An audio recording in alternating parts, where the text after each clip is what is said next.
my name is Katie Fettis, and I'm really honored to be able to help moderate the session today. It's going to be a great conversation on environmental education, how to become future advocates in community. I'm a volunteer with PAC Policy, the Pan-African Center for Climate Policy. I'm located in Toronto in Canada right now, and I help with the Canadian side of the activities of PAC Policy. Since it's a global collaboration, not only do we have team members and partners in Cameroon, in Ghana, and across Africa, but we also work with our team in China as well as our team in Canada. So PAC Policy is an initiative that aims to achieve for Africa and for the world an increased level of awareness on climate policies in line with the United Nations Framework Convention on Climate Change, or the UNFCCC. So part of the way that we do this is through this webinar series, which is about environmental education. How can we all become advocates for this mission that PAC Policy believes in? So today's is the second edition in the session, and today's session is on becoming future advocates in community. At this point, I can invite Mr. Kwame to just bring greetings on behalf of PAC Policy and just share anything else about the organization that you'd like for our guests to know before we begin the session, and why we wanted to start doing these webinar series on environmental education. Thank you very much, Katie. Thank you, everyone, for joining us today. It's a very special day. As Katie, you rightly said, I think when it comes to what we do, what we stand for at the Pan-African Center for Climate Policy, you've said it all. This webinar series is a build-up to our first global summit on environmental education program that we are hoping to organize in the month of November this year. So every information, every speaker that we bring to this series, it's for us to gather enough information to be able to present during the November Global Summit. We'll be keeping participants informed about plans towards the summit. And yes, it's for us to learn more, it's for us to build networks, for us to share ideas, it's for us to have some knowledge sharing, and for us to support each other and give organizations or individuals that are working at a grassroots level an opportunity for them to share their experiences to everyone globally. As you said, we have networks in different countries, Zambia, Cameroon, Ghana, Nigeria, China, Canada, and even the US. And now we have some other contacts in Romania who are supporting our work in the presence of the IIE and then Global Cultures and Adventures. And so, yes, I bring you greetings from the Pan-African Center for Climate Policy. I want you to sit relaxed and enjoy this session. We have a wonderful presenters today who will treat us with some very insightful issues with respect to the theme of today's series. Thank you very much, Katie, for the opportunity, and thank you for the work you're doing, Katie. Thank you, Kwame. Thank you for the great greetings. And yes, everybody, please make yourselves comfortable for this session today. Again, we have the Facebook link in there if people would like to share that with your colleagues and friends to join us. Thank you, Kwame. Now, I believe we want to give some background of the activities that PAC Policy is doing as a grassroots organization and as environmental advocates. So in order to explain that, we have one of our members who you'll actually hear more from later in the session, Ewi Stephanie Lamma, who is located in Cameroon. And she can explain to you a little bit more. I want to invite you, Ewi, to share with us how PAC policy in Cameroon is acting out the mission of environmental education through the eco clubs and through the other work that you're doing in Cameroon. So Ewi, welcome, and go ahead and share more with us. Thank you. Thank you very much, Katie. I'm sorry, so as to minimize issues with connection, I will stay on audio, and I'm glad to be here.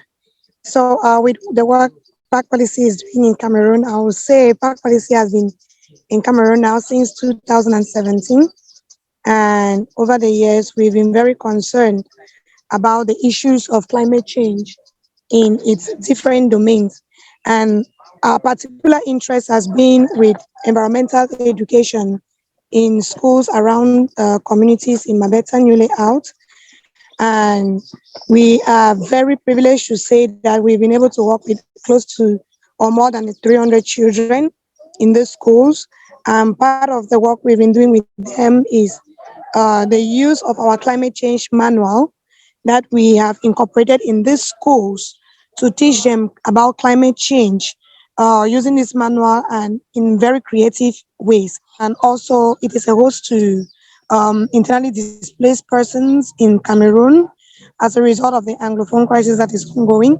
So, with all that happening, we have these children who have gone through one form of trauma or the other, losing parents, losing relatives, loved ones, having their houses gone and all that.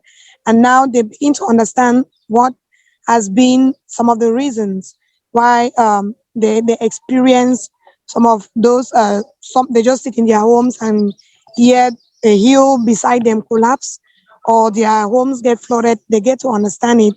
And when you go on our Facebook pages and other social media platforms, you will see some of the words they spoke and some of the pledges they made on how they are ready to fight and combat climate change, even after they leave their primary schools. So it keeps us happy, makes us feel like we are actually passing a message and we are helping these children to overcome trauma in another way, using climate change, our climate change manual as a measure tool. So aside just climate change, these children get to learn some morals and they get to learn some leadership skills. For example, one of the ways they've learned leadership skills is when we get to a classroom. Presently, we are working with a classroom of over 110 children in this class, and it's not very easy. We give them some responsibilities, helping out, volunteering in sharing our contents and materials, doing our artwork. Last month we had this wonderful parade with them. That was the first of its kind in Limbe. I would say in Cameroon, with children brought out from school to parade for climate. And they had beautiful words on their placards written, and they were walking the streets of Limbe and talking about the issues of climate change. Their parents came out, bike riders were amazed, and we had to visit some places, houses of some dignitaries like their quarterheads, their chiefs, and all that. And they were excited knowing that these children were having knowledge about climate change. So we got some beautiful feedback from these parents and the neighbors, quarterheads, and even the head teachers in the schools. And we think PAC policy is doing a great job right now. Though we've not started, we have a huge target and we are looking forward to meet that target. So in all, we'll say environmental education in the Mabeta community has been a necessity so that we have a wider audience reached out and more people doing the climate job. So we are really, I would say we are proud of ourselves, and we are also happy that we can have this platform to share. Thank you so much, Katie. Thank you, Ewi, and congratulations on the great work you're doing. Like you said, it's a necessity, and like you said, the work is being recognized. not only by the parents, but also by the teachers and the principal and everybody at the school. So congratulations on the beginning of the great work. And of course, there's so much more work to go. Thank you so much. We're here today to learn from it, and we're here to share resources with each other. Okay, everybody. Again, welcome to the session. For those of us who are just joining, we are here today to talk about environmental education, how to become future advocates in community.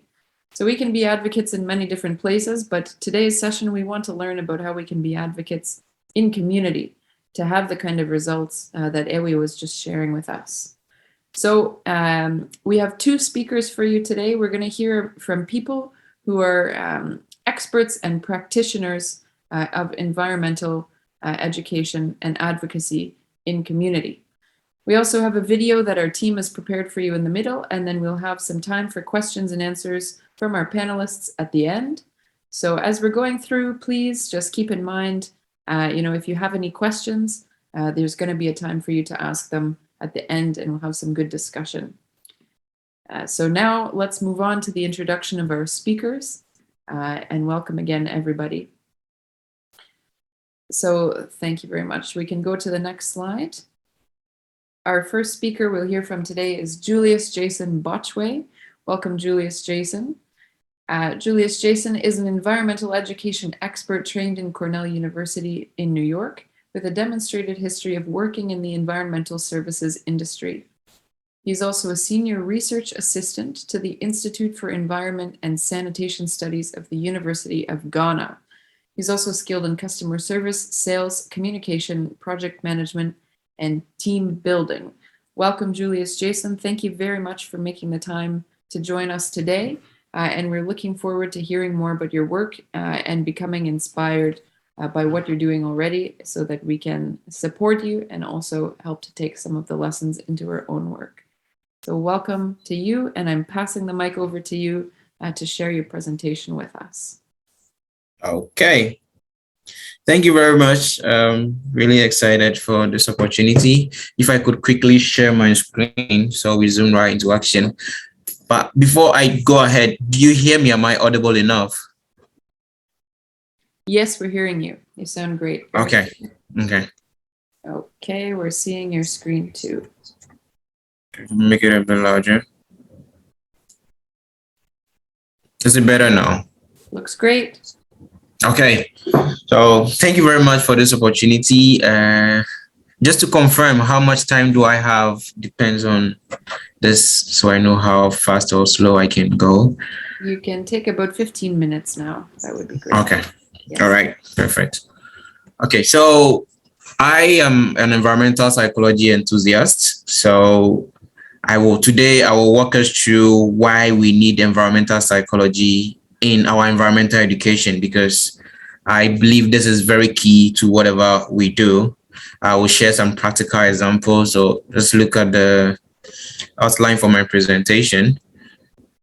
You've already been told about me. I do a bit more than what was said, but I think at the end of the presentation, you get to know a few things that I'm involved in.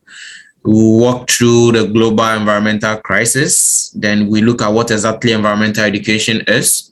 And then the big deviation from environmental education, which is widespread now. It's happening almost all over the world. And then we look at what exactly we mean by environmental psychology. And then we look at some psychology in our everyday lives. And then what role environmental psychology plays in our environmental education. If there is time, we will look at a case study of a program that I am managing in the University of Ghana, just so we can have a better comprehension. Okay, so when we talk about the global environmental crisis, I will not dwell much on this slide. We can all look around us. I think the evidence is all around us. We both know what is happening at our backyards, at our cities and what have you. And these problems are unique depending on where you are coming from. But the fact is we have a global environmental crisis. I refuse to call it climate change, because I have done a study that makes me understand that there are a lot of people who have no idea what climate change means. So I try to localize the term to make it look a bit more understanding. So I'm talking about the climate change, the causes, the issues that is bringing upon us. But here I refer to it as global environmental crisis. So when we say environmental education, we are looking at a phenomenon where people get to get a better understanding of our environmental issues. And then secondly, because of the understanding, we have the nudge to engage in problem solving. And then finally, we take action. So these three key tenets, we have the knowledge, the skills, we get to understand what exactly is happening. For example, we are having a lot of, let's say, our water bodies are getting polluted. We have to understand why these water bodies are getting polluted, where the pollution is coming from, and then we engage in how we can solve this problem. After we have come up with concrete steps, now we take action. So environmental education must encompass all these things. Yeah. So these are the components. You need knowledge. You have to create awareness. You need to change attitudes. And then most importantly, you need to get people to participate. This is what I call a big deviation. We see this a lot. We have lots of government agencies, lots of NGOs, lots of advocates actually practicing environmental information other than environmental education. There is a very thick line between these two things. When we talk about environmental information, you are just giving out facts to people. For example, nearly all the birds are getting extinct. And then you end there. So for you giving that fact, it is a fact, all right, but to what extent? What does it mean to who you're giving to? So when we say environmental information, it's basically giving raw facts and information to people, which is happening a lot on social media, on campaigns. You see a lot of flyers. But when we talk about the environmental education, we are looking at an activity or giving information that is going to raise awareness and education. We can look about the second one. The environmental information, I beg your pardon, is not indigenized. If I say it is not indigenized, it does not even suit the audience. You can go to a very local community and you're talking about carbon monoxide and carbon emissions. Nobody knows that. So you're just giving out information for information's sake. You're not actually educating anyone. So environmental education should be crafted to suit the setting and then the audience. And then the third one, when we look at environmental information, it advocates a particular viewpoint. So it comes with a position. It does not say, this is what is happening in the world. What do you think we can do? It comes to you saying, this is what is happening. We are all doing this, whether we like or not. So it does not really give the people the flexibility of choosing what they think is best for the environment. But environmental education does not choose one point. It lets you know this is a global challenge. We all have to do something about it. Then we choose based on our location and the peculiarities of the situations in our various dispensations. We choose what we have to do. And then finally, for environmental education, the information is raw. Like I said, it's just basic facts that you're giving out. And for environmental education, the message is humanized. We will get a better appreciation of this word as we go on. But this is just for us to know we have a lot of agencies, a lot of government institutions, a lot of NGOs that are actually not doing anything like environmental education. They are just giving information, and usually that does not yield any output. Then comes to my big question: how can environmental education be more efficient? The answer is environmental psychology, because we all agree we all have to change our behaviors. And who best can help us change our behavior than a psychologist? I don't think there's anyone. It's the job of the psychologist to handle behaviors. Let's look at some psychology in our everyday lives. Psychology is applicable in every part of our lives. This is a picture of Taylor Swift that is used for persuasive advertisement by Coca-Cola. These people understand the use of somebody that is very attractive. You see a Coca-Cola advert on the TV screen, and then you really want to take Coca-Cola the next minute. It's because they invest They let psychologists study whatever. What should the person wear? What kind of glass should they use? What kind of bottles should they use? What sound should use? How should the tone of the advertisement be? So this is one example of the need for psychology in other aspects of our life, like persuasive advertisement. Let's look at this gentleman too, Cristiano Ronaldo, also advertising for KFC chicken. This is one use of psychology in our everyday living, because this man is very attractive, especially to the males globally, worldwide. Everybody wants to be associated with Cristiano Ronaldo. We want to wear what he's wearing. We want to have our hairstyle the same way he has his hairstyle. We want to use the body cream he's using. So if he's holding KFC, if I want to eat something, KFC comes to mind as soon as I see Cristiano Ronaldo on this billboard. So there's also one angle where psychology is playing a key role in advertisement. Environmental psychology is basically we're looking at human behavior and then its interaction with the physical environment and vice versa. So how our behavior affects the environment and how the environment affects us. Basically, that is basically what it is. Let's look at these pictures, the ones that are labeled pastel colored rooms. Environmental psychology makes us understand that when you use pastel colors, in other words, warm colors in a room, the body adjusts, it releases hormones, neurotransmitters that makes the body very calm. So if I want to paint my room, I will go for a pastel or a warm color. And then if I will have a nice club that I operate, because I want excitement to be the atmosphere, the euphoria to be in a nice club, I am going to make it brightly colored. So this is one example of environmental psychology in our daily lives. So we don't just paint our room because we want to paint it or because we have the paint. You have to involve environmental psychology. There are some rooms you enter and you cannot even sleep. Yeah, these can be some of the explanations to such things. Sometimes you enter a library and you are sleepy all of a sudden. So all these things have to be considered. The setting, the lighting, or a lot go into that. There is also a study that makes us understand that people who live in a noisy environment are very quick tempered, and then they exude a lot of aggression. So you can understand why some people living in a certain slum, very noisy area are very aggressive and sometimes intolerant. These are all ways that environmental psychology will let us understand. So if you want to educate these people, you have this at the back of your mind that the setting, the environment is playing a key role on this particular behavior that they are exhibiting. So you find a way around it. But environmental information will not let us know all this. It is going to give you the information, maybe a flyer to go and share to this community. You share it and you expect to see changes, but it does not work like that. For you to be a very good environmental educator, you need to consider environmental psychology in your education. So I am going to walk us through just a few things that we should consider to be very good environmental educators. And of course, environmental psychology is at the center of it. So we'll be looking at demographics, lifestyle of the people, the setting, the triggers, the knowledge gaps, and even how we encode the message that we share.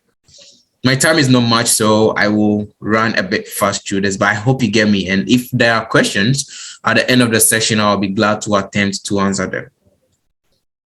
So demographics, here we are talking about age, gender, educational level, religious affiliation, family setup, and what have you. This is so important because depending on what age you want to educate, it's going to have to influence the message and even how you promulgate the message. The educational level of the people, the religious affiliation of the people, and even the family setup, all these things come into play for you to have a very good environmental education. You need to have the demographics of your audience at heart. You need to know them into detail. Let's have some examples of some situations. So we have convincing a church group to avoid deforestation. If you want to convince a church group to avoid deforestation, the way you go about it is different from convincing, let's say, a group of a youth fan club to avoid deforestation.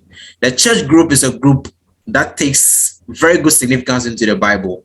So finding just one quotation in the Bible that makes us understand that we are supposed to keep the vegetation of the earth is going to do the magic for you. Again, this is one example. So knowing that as a church group you are going to engage, the go-to place is the Bible or a religious leader. Do we have to get a pope to be the one to share the message instead of the environmental educator?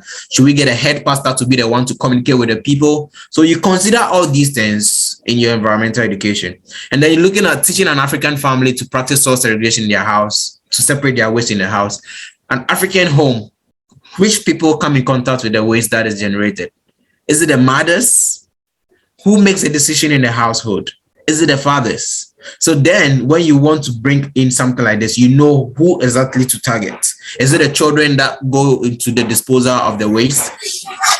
So you need to consider which people you are going to engage. And also engaging a basic school student or university student to plant trees, the approach is definitely different. And this is what environmental psychology brings to the table. And then we look at the lifestyle or the culture, the consumption patterns, and the go-to places of the people too. This is also very key in environmental psychology. You need to consider the culture of the people. Are they people who believe in Ubuntu? If there are people who believe in Ubuntu, they say that I am because we are. So why not get one of them to be the vessel of the message that you want to share instead of a certain white man who is coming as an environmental education expert? So these are all things that we need to consider. We need to consider the consumption patterns. Let's look at some examples.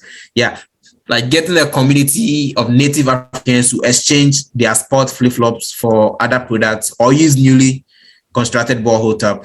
I was involved in a project somewhere 2017, my NGO, Technology Without Borders and Recycle Up Ghana. We constructed a borehole for a certain community in Ghana, and the people refused to use the borehole. Do you know why? When we followed up to get information on why they did not use the borehole, but the place they were deficient, they did not have good drinking water. So that is what necessitated it to get them a borehole, but they did not use it because according to them, the water they have been drinking is from the gauze. So when they switch from that water, which is contaminated by the way, to the borehole, the gauze are going to get angry. So this is one angle that environmental psychology brings to the table. You need to know what kind of community this is, what are their belief systems, and then you know how to go about how you can engage them as far as education or climate change is concerned. Another one, engaging a higher income community and engaging a lower income community to recycle their waste. If I'm talking about higher income community, if when I go to the estates, I'm probably going to talk to them about the environmental benefits and the prestige it brings to your household when you are able to recycle your waste. But when I go to a lower income, the concern is where to find the daily bread. So I'll probably give them money or tokens for the plastic waste that they recycle. When you go to a high income community, that money will not get them to, in fact, it will actually annoy them. So once again, the lifestyle of the people should always be factored in whatever environmental education that you are involved in. And then we look at the setting. This is also very key. The geographical setting, the economic muscle of the people, and then also the availability and nature of infrastructure. You want people to use water bottle, but there are no dispensers. There are no facilities for them to refill their bottle. So how do you expect them to use water bottle? The geographical setting. Where are the people? What kind of waste do they generate? You want them to recycle plastic waste, but this is a community where you hardly even see plastics because everything there is remote and what they use is organic things. So the setting is also very key as far as this is concerned. And then the triggers, here we look at what moves the people the most. And then who should be the bearer of the message? Does reward move these people? Does punishment move these people? So you should also look at triggers when you are performing environmental education. The people you're going to speak to, the audience, what moves them most. And then here we look at knowledge gap and message encoding. This is very, very important. What do the people know and what do they not know? There was a time when I started my career as environmental psychologist, when I'm talking to people, I mentioned statistics that globally we are going to have more plastics in the sea, 4 times plastics in the sea than fishes. We are generating 1 billion tons of waste every week. And the people look at me like, okay, he knows a lot. He's giving us information, but what does this information actually mean? So what we have to do is you have to humanize the message that you share as an environmental educator. As an environmental educator, the data you are giving the people, the statistics, the polar bears are gone, the ice is melting. And so what? What does it relate to the people? You want to engage people who believe that sicknesses are caused by evil spirits. How then do you get them to use sanitizer because of COVID? Because they believe COVID is because of evil spirits. So this is where you have to come down to their level, make the message very humane so that these people can relate to whatever content that you are sharing. And this, you can do this by consulting an environmental psychologist to get a better appreciation of the baseline of the community that you are going to tackle. One example here, engaging people who believe, exactly. Engaging people who believe that the rains are gifts from the gods and have no significant scientific basis on methods to address flooding, or telling them when the bad weather is ahead. The people believe the rain is going to come from the gods that they worship. So how dare you go tell them that today the weather is bad, so do not go out. So these are things that you should try to get into before you come up with a flyer that says, or a text message that says the weather is bad. You don't share information. You have to find a way to educate people. Yeah. There is this video here, a very short one that I want to share. Just look at it if it works.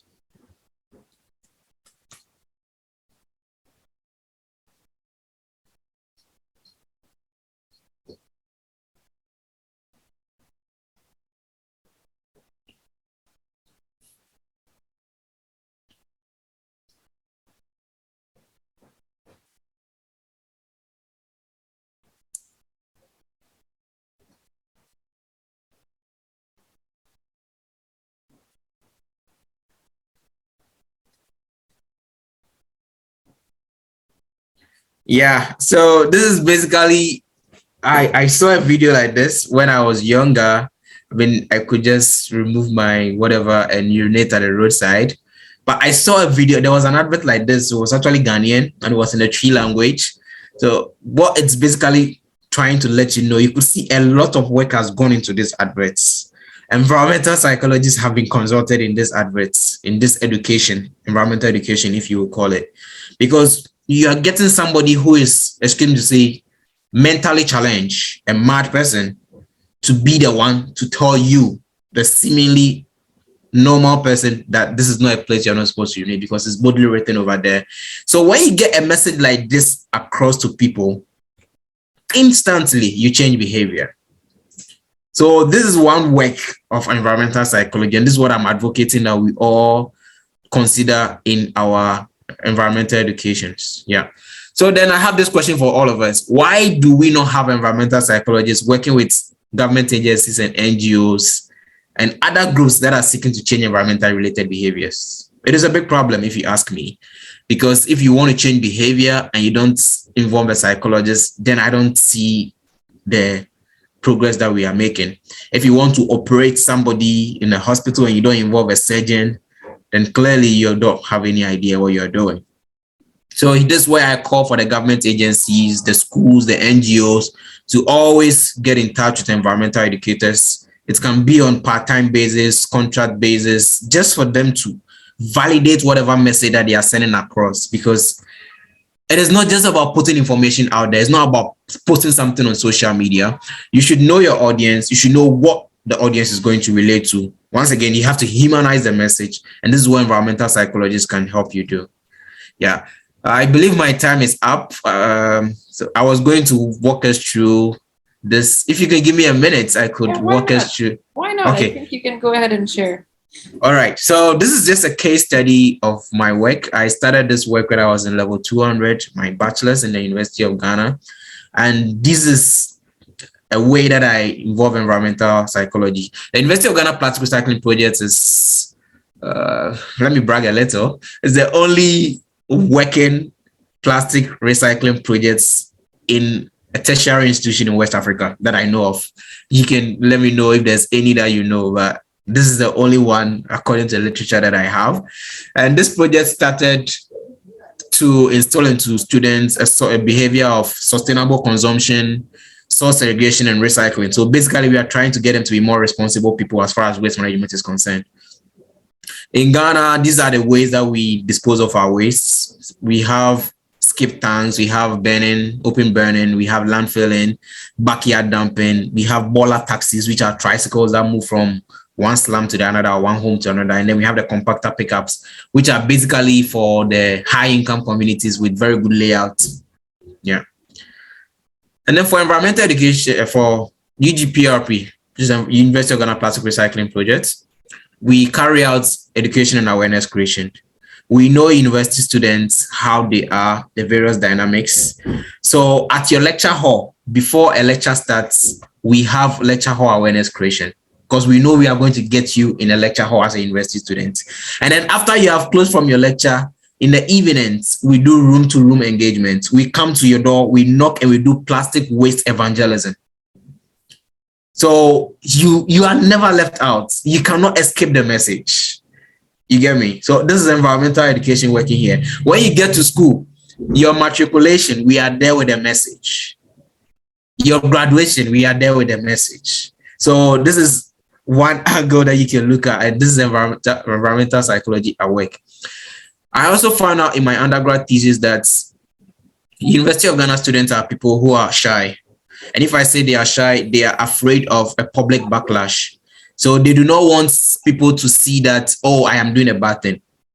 Don't get me wrong. University of Ghana students can do very bad things, but they are so shy for it to be in a public light. So instead of using a conventional dustbin, we found these baskets, because whatever you drop here, someone close to you will see what you are dropping in it. This one is supposed to be water sachets. This one is supposed to be plastic bottles. So because it's on the corridor, when somebody is passing by, they see what you are dropping. So you are actually compelled to drop the right thing so that you don't get ridiculed. So this is also environmental psychologists at work. An environmental educator with no basis for environmental psychology will just put a dustbin there, label it boldly, and expect things to work. But it doesn't work like that. You need to consider a lot. This is also the one we use for the outdoor segregation of plastic waste. Also, the fact that you can see what is inside is very important. Yeah, and here we collect data and we transfer the recyclables. We actually export them out of the country. They are used for sneakers. I cannot show you my leg. I would have showed you my plastic shoe. My shoe is made by Adidas and it's from plastic waste. Just for you to know, the blue-black jersey of Manchester United or Bayern Munich were all made from recycled plastic waste. So at the University of Ghana campus, we believe it's an educational institution. We have done the baseline to understand the people. So we have education. Yeah, we have education at the center of the activities. Yeah. There are some impacts that I could share, but I think it's not exactly relevant to this. But basically, we have done a lot, recovered a lot of plastic, saved a lot of landfill site, and we have actually saved the university money. We actually have people stealing from the plastic waste dustbins. Trash is now being stolen on the University of Ghana campus because we have segregated it, and once you segregate it, it becomes a valuable resource. So this is my 2 cents. The last thing that I'm going to say, properly managing our climate may be very expensive, but improperly managing it is even more expensive. Just that the currencies are different, because if we do not manage it well, it's going to cost us our survival or our lives. But managing it well is going to cost a bit of money. But what is money? Our survival is much more important. Thank you. Thank you so much, Julius-Jayson. That was awesome. And congratulations on the example that you shared of the plastic recycling project. I think not only is that a creative project to reach people where they are, like you said, but it's you're actually doing so many different things on that project. So I think you get to reach people and show them how many different components there are to something like plastic recycling. Yeah. So, you might reach somebody at school. Part of the activities are part of the message, and you might reach them in another place with, other activities. So there's really so much to even something like plastic recycling. You really have to focus on it. and do a thorough job. So it looks like you're doing that for sure. So congratulations. Thank you Thanks also so much, for Katie. your presentation on environmental psychology. I believe that this is a new area just for people to think about. In a lot of cases, we don't even think about environmental psychology the way that you laid it out so clearly. So I think it's also very, very important that people feel, encouraged and feel like there's something that they can do, so that they're spending their time on something worthwhile and they're going to see the results. So that's why it's so important to frame the message in that way. So thank you for bringing the original content to us. I think it gives us so much to think about. And congratulations for all your work. Thanks so much. I could stop sharing my screen now. All right, perfect. Yes, in case you want to do any further reading, these are places that you could go to know more about. Yeah. Thank you. All right, thank you. If anyone has questions, we're going to have lots of time for that a bit later in the session. But for now, let's move on. I believe our team has a video to share with you at this point. So I'm going to let Shirley do that now.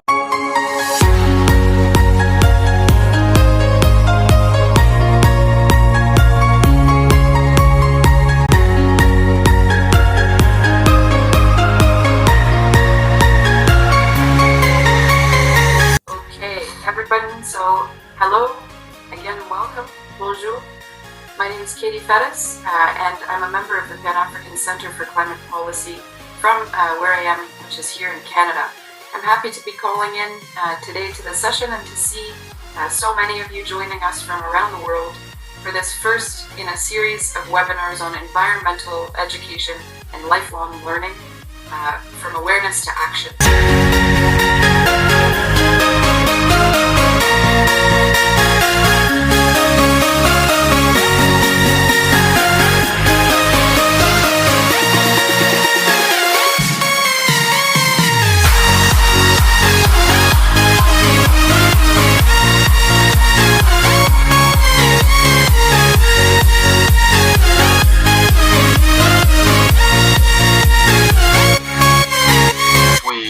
Appreciate is that when we are pushing the agenda of environmental protection, we have to put into consideration that there are other stakeholders, that have, maybe parallel interest to what we are pushing for.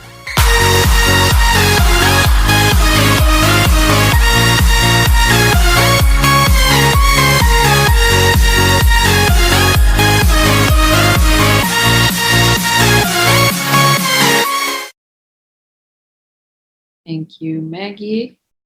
So you saw in that video a little bit from our first webinar that was held a few weeks ago, where we heard from some other environmental advocates. And we are looking forward to continuing with these webinars. So at the end of the session, maybe we'll share more about what's coming up in the future. So everybody, let's go back to our agenda and introduce our next speaker. This is our second and final speaker for today. You've already heard from her a little bit. This is Stephanie Lamma, holder of a master's degree in natural resources and environmental management. Welcome, Ewi. Let me do a little bit more introduction. So Stephanie has been spearheading research and development for 9 years as an environment and climate justice advocate in rural communities in Cameroon. And I should say that the degree comes from the University of Buea in Cameroon. Early in her career, she noticed the exclusion of women in natural resource management projects and decision-making platforms. Her research on assessing women's participation in REDD+ and climate change projects in the Bimbia Bonadi Kombo community forest reflected that rural women were absent from community forest management decisions and ongoing REDD+ projects in the area for several reasons, which Ewi can share more with you today. She found a need to develop entrepreneurship support and programs that facilitate the representation and channeling of rural voices, especially those of women and youth at national and international levels. She is the director of programs for PAC Policy and works closely with its Cameroon partner, which is called Forests, Resources and People, or FOREP, Cameroon. So welcome, Ewi. We're looking forward to hearing more from you about your work and about the topic today, environmental advocacy and community. Passing it over to you. Thank you so much, Katie, and thank you, everyone. I am really sorry. I'm in the Bimbia Bonantikombo Community Forest as we speak, and my network wouldn't be very strong to go on video, so I will just continue with the audio. And thank you for the presentation, Jason. I think I got to learn a lot from environmental psychology, and we hope to work together with the Eco Club in Cameroon in the nearest future. So, like Katie mentioned, I hold a master's degree in natural resource and environmental management from the University of Buea, and I have been spearheading development, advocacy, and other programs in Cameroon now for 9 years. So in 2020, I took my master's degree, which was focused on assessing women's participation in REDD+ and climate change project in the Bimbia Bonantikombo Community Forest, where I am right now. I am actually here to build women's capacities on home gardening. This morning we were in the farm, and we just left the farm after preparing sites to plant vegetables for the women. And after the webinar, I'll be going to the next community to have a meeting with another set of women.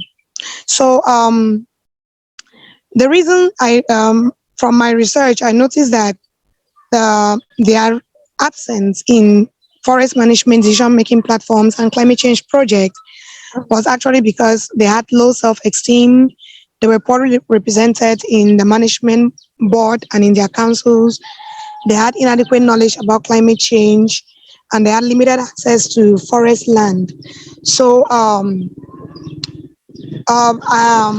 like Kerry mentioned, I found a need to develop entrepreneurship support and programs for women.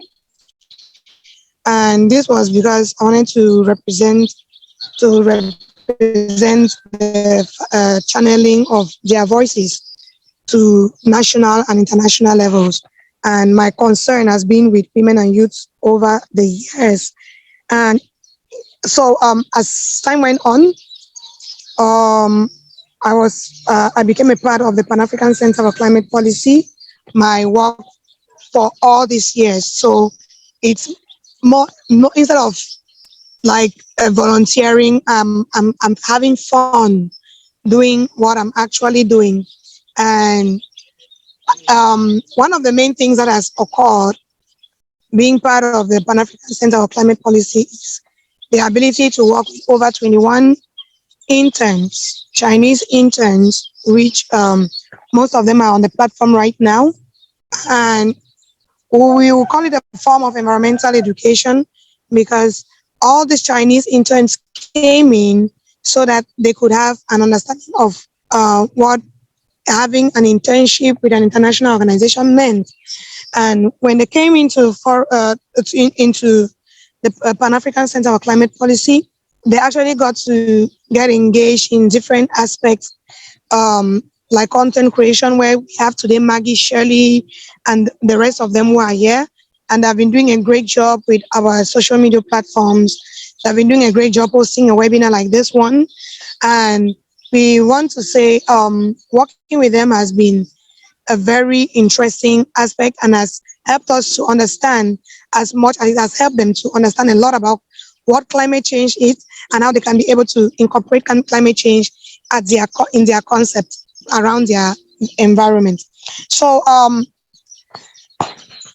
as part of working with the Pan-African Center for Climate Policy early this year, I want to say the Mandela Washington Fellowship is a flagship program of the Young African Leaders Initiative, which empowers young African leaders through academic coursework, leadership training, mentoring, networking, professional opportunities, and local community engagement. And this program was created in 2010 and supports young Africans as they spur economic growth and prosperity and strengthen democracy and governance, and also enhance peace and security across Africa. So since 2014, the United States Department of State has supported nearly 5,100 Mandela Washington fellows from across the sub-Saharan Africa to develop their leadership skills and foster connections and collaborations with US professionals. And this program is actually funded by the US Department of State Bureau of Education and Cultural Affairs, and it is implemented by IREX. And this year, 27 leadership institutions across the United States from different countries across Africa. And I was privileged this year to be selected as one of those 700 leaders across Africa. I'm happy to say that I am among the 17 candidates that was selected to represent Cameroon in the United States. And this is all as a result of the work we've been doing at the Pan-African Center for Climate Policy and with FOREP to ensure that environmental education is spread across Cameroon at different levels, from women right down to children. And I think coming on a platform like this webinar is a way for me to be able to get ideas, to have discussions, and to have a platform where we can be able to meet with different leaders who have questions, who have contributions, and who have worries. I'm going to be meeting at the Colorado State University, the Denver, Colorado State University, with 25 other leaders from Africa. That is the university where I have been placed. And I'll be there with 25 other leaders from different African countries. And we're going to be having a lot of discussions about different issues happening in Africa. And I'm very grateful because the Pan-African Center for Climate Policy considered that it was important for me to be part of the discussions on environmental education today, so that I could be able to lobby ideas from leaders that are on this platform today based on their concerns on climate change and environmental education, which I would table on the platforms where I'll find myself for this 6 weeks program in the United States. And at this point, I think there is a lot that will be gathered from the concerns and worries that we'll get from discussions here today, that on my return, we'll be able to look and see if those concerns were actually addressed and if those worries were clarified. So my presentation here is a little very open. I will be representing some of your voices in this one of a lifetime platform where I'll be finding myself in a couple of days. On the 8th of June, I'll be present at the Colorado Denver University, and I'll be raising up some of these discussions. Thank you so much, Katie. I think at this point, we'll be. All right. Thank you, Ewi. Thank you very much. And congratulations on your appointment to go to the meeting in Colorado. I think it's very effective when you're working both at the community level, so that you know how people are feeling and the challenges people are facing. And then at the same time, you go to do advocacy also at different levels. So in meetings like this one, or bringing the voices of people to the national and even the international level. So thank you for being a bridge for environmental communication and environmental action. We are all very thankful and grateful to you. If anybody has, as Zoe said, if anybody has issues that you would like for her to take to this meeting, please, you can email her at the email that is found in the chat box now. Thank you again for your presentation, Ewi. Everybody, I hope you're doing well in the session still this morning. We've heard from two great speakers, and we're looking forward now to some discussion. with our speakers. If you have any questions for the speakers, please do share them in the chat box, and we're going to get to them soon. But for Julius-Jayson and Ewi, please come back now so that we can have some discussion, question and answer period. So thanks again to you both for your presentations. Let me just start with a question for both of you, and maybe we can go to Julius-Jayson first, and then we'll come back to Ewi. Great. So today we're talking about environmental education in the community. So Ewi, you started to talk about it a little bit, but how would you say that environmental education in the community differs from that in other forums or in other places? So Julius-Jayson, maybe we'll go to you first. You were talking a little bit about tailoring the message for different audiences. So please share your thoughts with us on environmental education in the community in particular. Yeah, I hope I'm audible enough. Yes. Okay, when we consider the environmental education for the community, just like I pointed out, there are a lot of variables that should be taken into consideration. For example, the kind of community we're talking about, what is even the income level of the people there. Mind you, the message can be one message: let us avoid deforestation. But the way you communicate about deforestation to middle income people or lower income people should definitely be different from the way you communicate with a higher income community.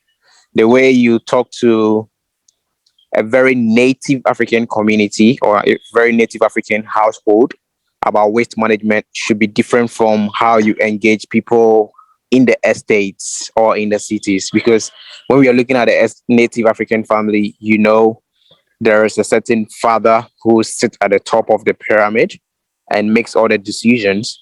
So you can educate the mother, you can educate the kids to properly manage their household waste. But if the father does not give you the go ahead, then no work has been done. So the communities are supposed to be considered by their specific settings and the different details that come with them before you carry out any environmental education. And comparing with other education outside or at different places, I think it comes in the same form. Every form of education is different. So usually when I talk to you about environment, I even like to have a small chat, get to know who you are, if possible, your religion. Because if you tell me you're a Christian, then I can take some message from the Bible, because that is becoming my entry point. You get it? So it depends on different specifics. You need to consider the setting and get much more information. There's nothing like every message fits it all when it comes to environmental education. Thank you. Yes, absolutely. Absolutely. Ewi, what are your thoughts?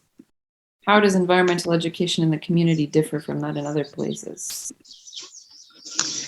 Yeah, I think one of the things I've come to realize is oftentimes when we get into a community, we get in with a notion of what we think the community has an issue with.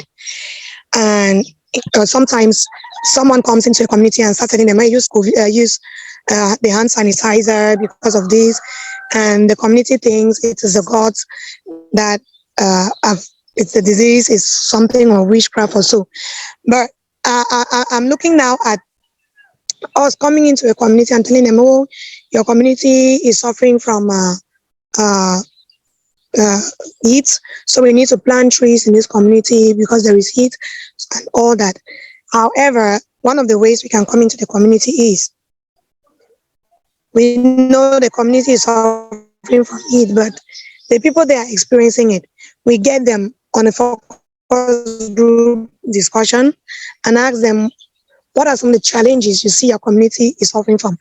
Some of the things experiences I've gotten is when you ask a community that the first thing they tell you about, they don't have a road, they don't have water, they don't have this. They call all the big things, and they avoid all the small things that are around them.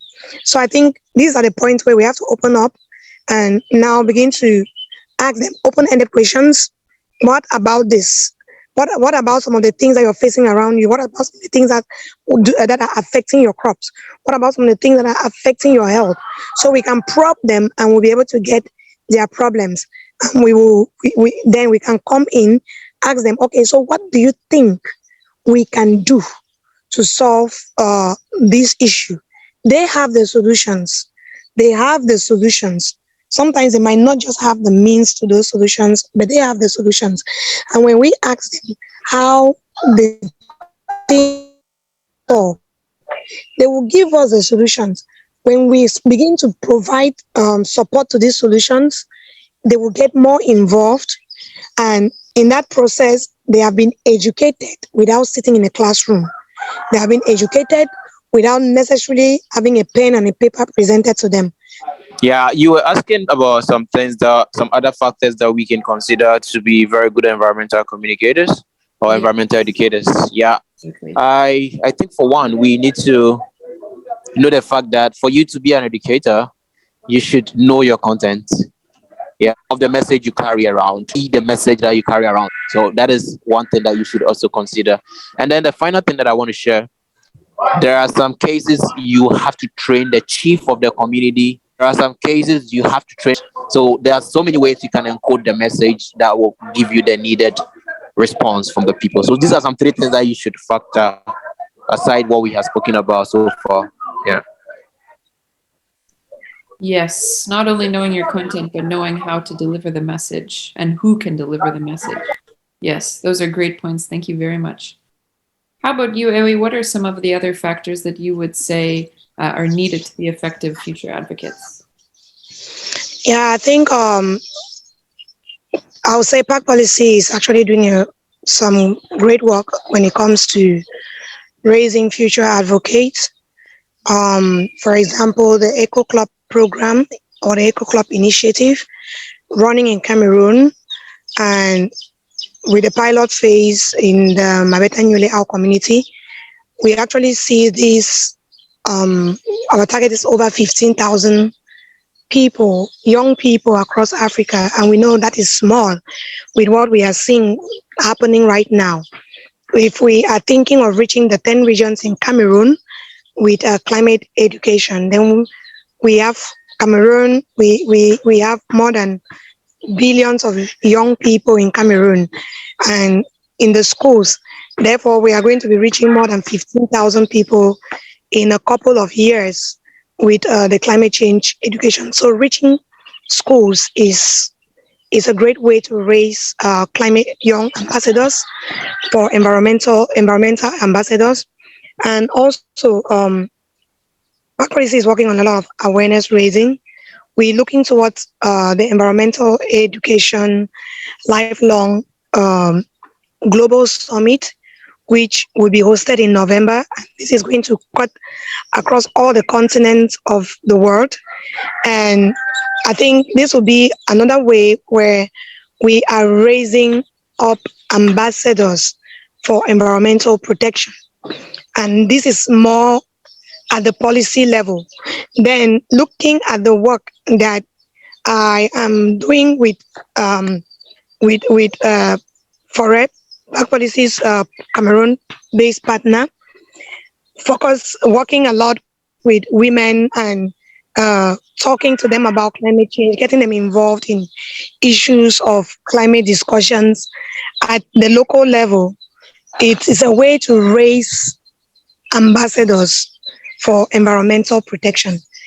For example, just today when we were working on the farm, and we were cutting down the grass, one of the ladies was like, okay, I just need to burn the grass now so that everything goes well and all that.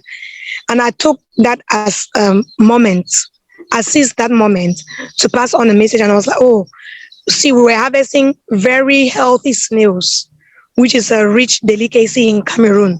And we were picking up the snails while we were preparing the land. And I asked her, do you love these snails? She was like, yes, oh, they are so good in soup. Then I told her, okay, if you love eating snails and you think of burning down this grass, do you know when you burn down this grass, you're going to destroy all the snail eggs, destroy all the young snails growing. And the next time we'll be working on this same plot, there will be no snails for us to harvest. And her friends were oh, that is true, then there is no need for us to burn grass. That was a message that had been passed on, and I know these women won't keep it to themselves. The women who are not present will hear about it. You don't burn grass because you might be losing some snails. And hey, they love snails around this area. So there's no way they want to lose snails. Thank you, Katie. Thank you, Ewe. Yes, whether it's snails or whether it's something else, just making it relevant and matter to people, you know? So if that's what's going to get you to take action, I think that's a great piece of advice. And it's also just all about thinking about all the impacts of the actions during the planning process. So thank you both for your thoughts. Just a couple more questions from me. Part of effective environmental protection is communication. So when we publicize the issues and when we communicate effectively about the issues, like you've both been saying, this is an important means to help realize environmental protection. So how can we help strengthen and publicize environmental protection to raise everybody's awareness and also enthusiasm? What are some of your tips on that one? Julius-Jayson, over to you first. You have the mic. Yeah. Thank you very much. I think pretty much it looks like almost every question I have addressed in my slide, and I'm quite excited. But just to highlight it once again, if we are looking at how to communicate very efficiently in environmental education, we need to consider what message is relevant to who and what medium should we send the message. Once again, look at the people that you're going to talk to. What do you think moves them most? What are the triggers? Who do they want to listen to most? Whose message carries the best weight? What is their daily mode of communication? So these are things that you can consider when you want the message to go far. And in as much as you do that, you should also try to get feedback. Of course, feedback is very important. For example, we constructed a borehole for a community and they never used it. We went there the next year and they told us the priest of the town, the one who is serving the gods directly, the one who is the mediator between the gods and the people, is upset for them to stop drinking the local river, which was contaminated by the way. So something like this, if we got feedback after putting up the borehole, we would have found a way and probably saved people from getting some sicknesses that could have been gotten along that particular year. So when we're going about this, we should get the people who matter to share the message. And even when the message goes out, we should always obtain feedback so that we know if it has fallen on fertile grounds or not. Yeah. Thank you. Yes, that's brilliant. So putting out communications is important, but also taking in communications is equally as important. I think that's brilliant. Thank you. Ewe, what are your thoughts on how we can publicize and communicate about environmental issues? I agree with Julius, taking note of what is popular with the people in Cameroon and in the rural communities we work Katie, are you with me? I think too. Yeah. Can you hear me? Yes. Okay. So in one of the communities, in the rural communities we're working with, one of the things we noticed is that they listen to radio, and we decided to start a radio program called the Echo Voice, and it has been running for a long time now. And it is a means by which we are reaching to over 6,000 rural people in one moment. So it has been one of our very effective ways to reach out to them. And recently we discovered that people in rural communities are beginning to get access to smartphones. And we've been working with one of our interns, Gardenia, to develop a climate space for rural women on WhatsApp, where all of them could get on WhatsApp and we talk about climate change, educate them on climate change, host seminars, workshops for them on climate change. And we are preparing them on the background. By the time they come out to the front line to start talking, people will be like, where did you get this knowledge from? But they got it on the WhatsApp page, on the WhatsApp platform. So we are trying to take advantage of everything we see that they're using, whatever technology can access them, whatever ways. And when we can't reach them, we of course get to the communities and have meetings with them. We know it will be difficult for them to read. So it's either we are talking to them one-on-one, and sometimes you need to go from door to door talking to them. Because if you are expecting them to meet you in a gathering, you might not be able to get them. So you go to their doors, talk to them, you meet them one-on-one, you reach them through the radio. With the climate space we are creating on WhatsApp now, it's one of our newest innovations. And also with the schools, we get into the schools to pass on the message. So those are the different platforms we've been using. And of course, there are the other social media platform that the Pan-African Center for Climate Policy has also been using, like Facebook, Twitter, and we know those ones. So oftentimes they reach out to policymakers, they reach out to partners, but for us to reach the local people, those are the very primary strategies that we use to communicate with them. Thank you, Ewi. So it's also comes down to using the right platforms that you can reach people most effectively on. That's going to be most easy for them to participate.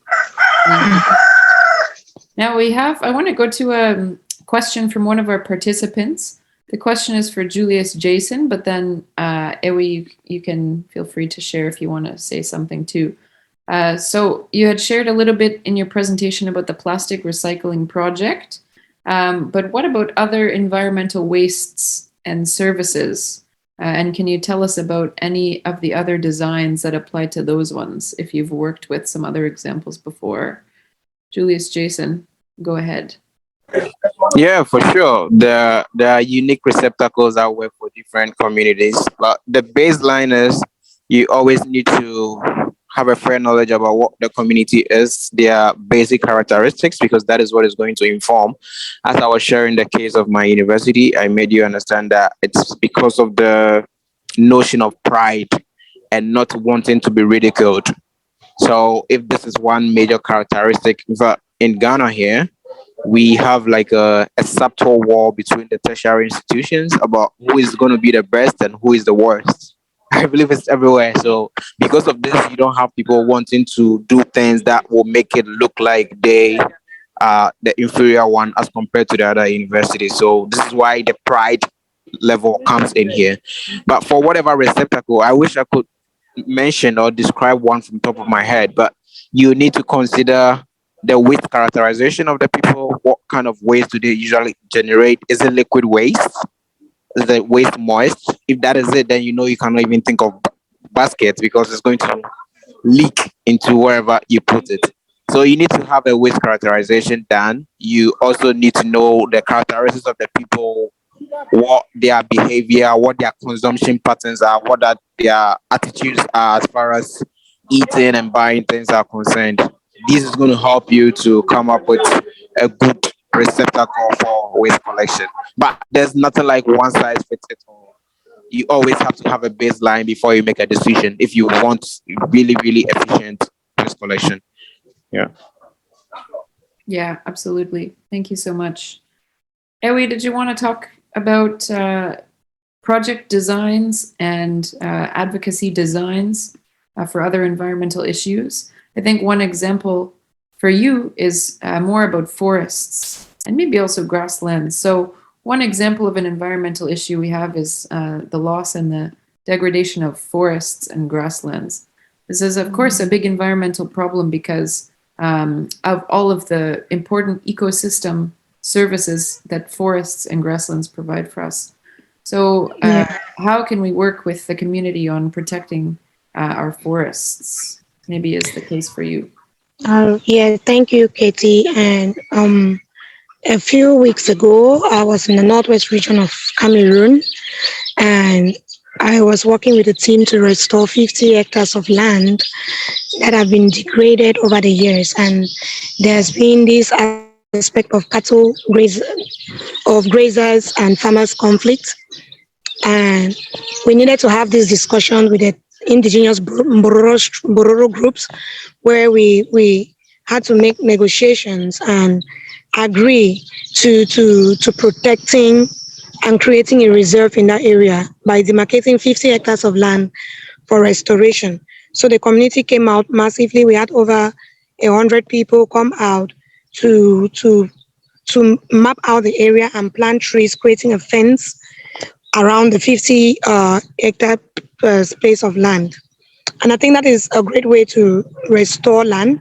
And also, the community that we've been working in, where Park Policy's interest is primarily in, and my interest is, has been the Bimbia Bonatikomo Community Forest area in the southwest region of Cameroon. And this community has been suffering from, it is the forest, the Bimbia Bonatikomo Community Forest is a remnant biodiversity hotspot in Cameroon. It is actually at the foothills of Mount Cameroon. If you know about Mount Cameroon, it is the active volcano in West Africa. So this forest hosts variety of plants and animals. It is a hotspot for certain species of animals and certain species of plants, including Ivingia gambonensis and lots more. So there's there is an Anglophone crisis that has been occurring in the country since 2016, and many people from the Northwest region had to move from there, migrate from there, and move down to the Southwest region. And since the Northwest region is a farming area, most of them we moved from there actually came into these forest zones and started cutting down a lot of trees, causing a lot of deforestation. And we've had massive deforestation in the last 4 years comparative to what has been happening over the other years. And this has been because of the influx, and like nature holds it, and climate change. A lot of flooding has also been occurring, which has made people even more dependent on the forest as they are looking out for livelihood and trying to get the best spots to build their houses and get the best lands where they can have the best farmlands. So this has been a serious issue based on the release of carbon CO2, CO2 emissions that have increased as statistics have shown lately, and it is a high concern. It's important to note that this forest is part of the Congo Basin, which is a highly protected area in Africa. And with COP27 coming, with the Conference of the Parties coming in Egypt, this forest has become a world concern. And there is a high cry for the protection, for conservation and restoration of this forest, so that we can be able, it's one of the forests that they believe that if the forest is restored and the degraded land is recovered, it will support in carbon sequestration. It's bearing in mind too that the Bimbia Bonatikomo Community Forest is one of its kind forests in West Africa. It has both the tropical forest and the mangrove forest, which are all very important zones for carbon sequestration. So that is the work that is being done in this area, and we are trying at all costs to ensure that the work continues to grow at all levels. We're coming in with permaculture, we're coming in with forest restoration, we're coming in with tree planting and livelihood, whatever has to be done to ensure that our forest is kept safe, it's conserved and protected. We are trying our best at doing that. And we call on more people to support in the cause through the environmental education program, so that the message can spread wider and efforts can be put on the ground to ensure that action is being done. Yes, absolutely. Thank you so much, Ewi. And Thank you. Jason, would you like to add some thoughts on this point? How can we work on protecting forests and also publicize? It's in line with the question on which kind of receptacle should be used for different communities. There is a situation in Ghana. You know, the leading waste management company in Ghana is called Zoom Lion, and they offered dustbin. In fact, they were free to the various communities, and the idea was that when they get to pick up your waste, you pay a little bit of commission. So in the long run, they get to offset the cost of the dustbin. When these dustbins were given, what happened is that people actually kept them in their bedrooms and sitting rooms and kitchens and used them for containers for water, storing water instead. So this is something that underscores the point that I'm putting across. You should know the behavior of the people. You should know the characteristics of whatever population that you're looking at before you come up with any of such interventions. And this is the work of environmental psychologists once again. It is very critical to the success, therefore. Yeah. Thank you. Yes, great example. Yeah, we have to know what we're working with before we can work. And then we have to do it. And we have to take action. That's the most important thing. So thank you both for all of your thoughts and sharing your experiences on some of those questions. I just want to open it up to the audience. If anybody else has a question they would like to ask, now is a great chance. Well, we have our panelists here. If you have a question, you can feel free to unmute yourself and ask it.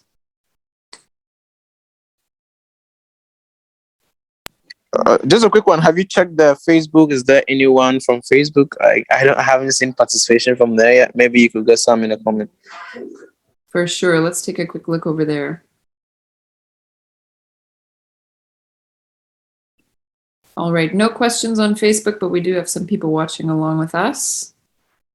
So everybody, if you have any questions after the session, you can also follow up with our panelists and ask them on your own time. I believe that they're always happy to share their experiences and answer your questions then. So thank you so much for the discussion period.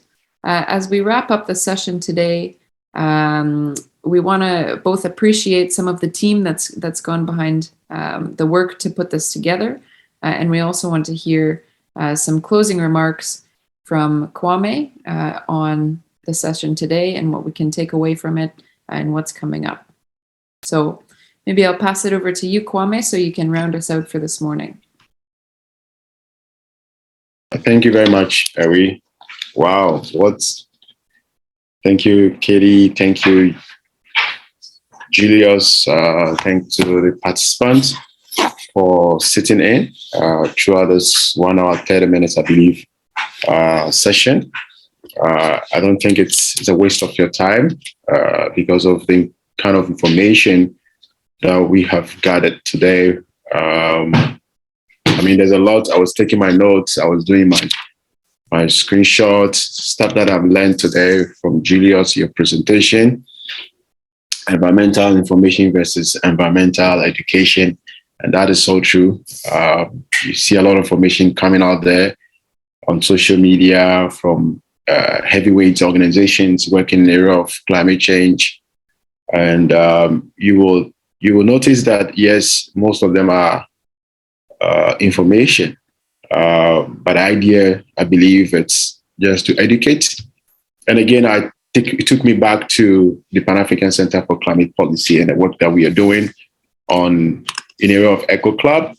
And I think we fit into the environmental education component. So that is a plus to our team who are putting a lot of effort to ensure that we engage young people, especially in climate change education. And there's so much that I learned on environmental psychology. I believe, Julius, maybe our next material we will discuss with you to see, evaluate the psychological point of view from our document to ensure that the information reaches to the right people and the impact is felt.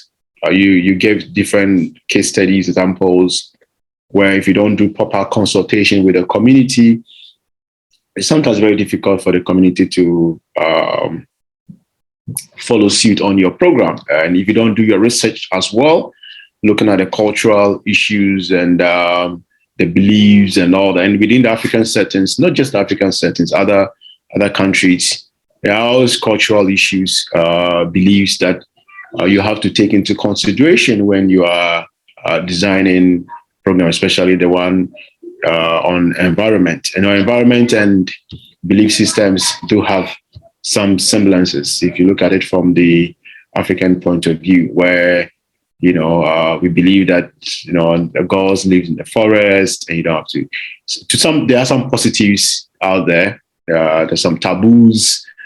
We also have to revisit those taboos. I'm just chipping in that because some of the taboos ensures that certain things are not done in the community, certain things are done properly. Now I'm getting to understand why those taboos were there. It was there to scare people from, but it looks like modernization, or let me put it, westernization. Because of that, people are getting out of that system, thinking that it is primitive, and sometimes they say it's evil. So there are other trajectory points to that as well. And then the environment, noisy environment versus aggression and quick temperament. That is so true, Julius. That was a very good point. I can go on and on to touch base on what we've learned today and why it is not a waste to sit in this meeting. You won't get it anywhere.